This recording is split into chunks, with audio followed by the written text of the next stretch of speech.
रक्षाबंधनाच्या पूर्वसंध्येला माणुसकीला काळिमा फासणारी घटना घडली असून वृद्ध बहिणीला माळरानावर सोडून भाऊ पळून गेल्याची घटना समोर आली आहे। रक्षाबंधनाच्या पूर्वसंध्येला बहीण भावाच्या पवित्र नात्याला काळिमा फासणारी संतापजनक घटना समोर आली आहे। 65 वर्षीय वृद्ध महिलेला वृद्धाश्रमातून घेऊन गेल्यानंतर तिच्या भावाने तिला ओसाड माळ रानावर सोडून दिल्याचा धक्कादायक प्रकार समोर आला। सुदैवाने काही शेतकऱ्यांच्या ही बाब निदर्शनास आली आणि त्यांनी संबंधित संस्थेशी संपर्क साधल्याने वृद्ध महिलेचा जीव वाचला। 15 ऑगस्ट रोजी संबंधित वृद्ध महिलेला तिच्या भावाने मोरवंची येथील प्रार्थना फाउंडेशनच्या वृद्धाश्रमात सोडले होते। तिचा सांभाळ करणे शक्य होत नसल्याचे सांगत तिला वृद्धाश्रमात ठेवण्यात आले होते। संबंधित भाऊ पोलीस खात्यातील निवृत्त अधिकारी असल्याची माहिती आहे। वृद्ध महिलेचे पती हयात नाहीत तर त्यांचा एक मुलगा मतिमंद असल्याची माहिती आहे। त्यांच्या नावावर वडिलांनी करून ठेवलेले घर असल्याचेही सांगण्यात येते। मात्र हे घर फसवून स्वतःच्या नावावर करून घेतल्याचा आरोप काही नातेवाईकांनी केला आहे। काही काळ भावाने बहिणीचा सांभाळ केला, मात्र नंतर तिला वृद्धाश्रमात ठेवण्यात आले। दरम्यान वृद्ध महिला वारंवार घरी जाण्याचा आग्रह धरत असल्याने संस्थेच्या माध्यमातून तिच्या भावाशी संपर्क साधण्यात आला। आवश्यक कागदपत्रे व घोषणापत्र करून घेतल्यानंतर त्याने बहिणीला घरी घेऊन जाण्याची तयारी दर्शवली। मात्र वृद्धाश्रमातून निघताना दोघांमध्ये वाद झाल्याचे सांगण्यात येते। वृद्ध महिलेला नीट चालताही येत नसताना तिच्या पाठीवर ओझ्याचे गाठोडे देऊन तिला घेऊन गेल्याची माहिती आहे। त्यानंतर कथितरित्या तिला एका ओसाड माळ रानावर एकटी सोडून भाऊ पुण्याच्या दिशेने निघून गेला। निर्जन ठिकाणी रात्रीच्या वेळी वृद्ध महिला एकटी राहिली असती तर तिच्या जीवाला गंभीर धोका निर्माण झाला असता। मात्र रस्त्यावरून जाणाऱ्या काही शेतकऱ्यांच्या ही बाब लक्षात आली। त्यांनी तातडीने प्रार्थना फाउंडेशनशी संपर्क साधला।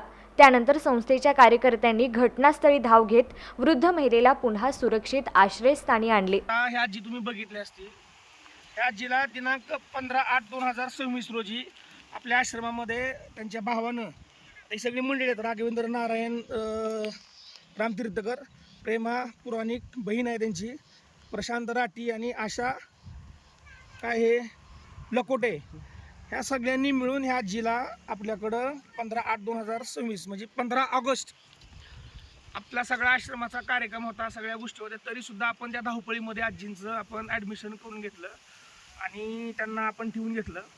आणि आजी थोड्याशा वायबल असल्यामुळे आपण त्यांना एक दोनदा फोन केला की आजी थोड्याशा वायबल होत आहेत आणि तुम्ही एकदा या।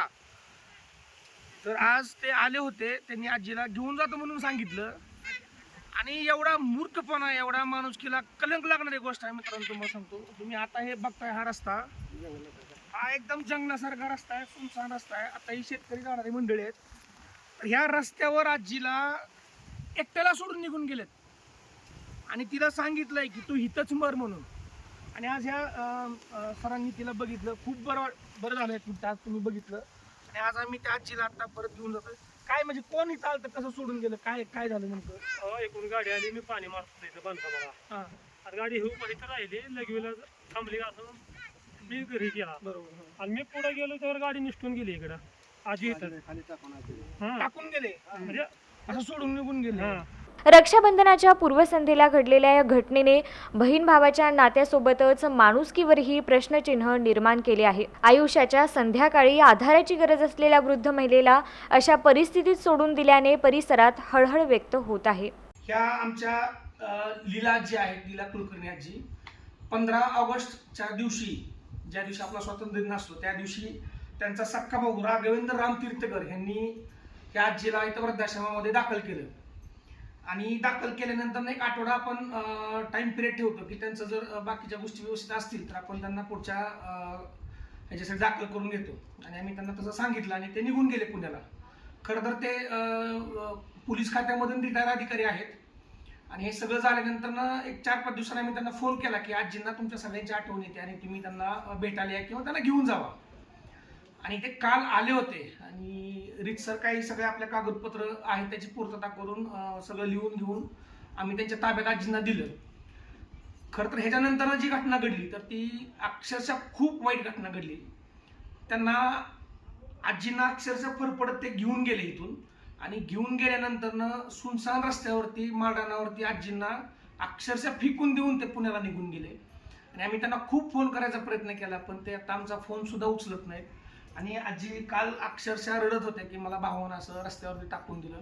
उद्या रक्षाबंधन आहे आणि रक्षाबंधनच्या पूर्वसंध्येला एका भावानं बहिणीला असं रस्त्यावरती टाकून जाणं, अक्षरशः मरायच्या अवस्थेत टाकून दिलं. म्हणजे रात्री त्या भागामध्ये लांडगे, कोल्हे, जंगली कुत्रे वगैरे त्या ठिकाणी फिरतात.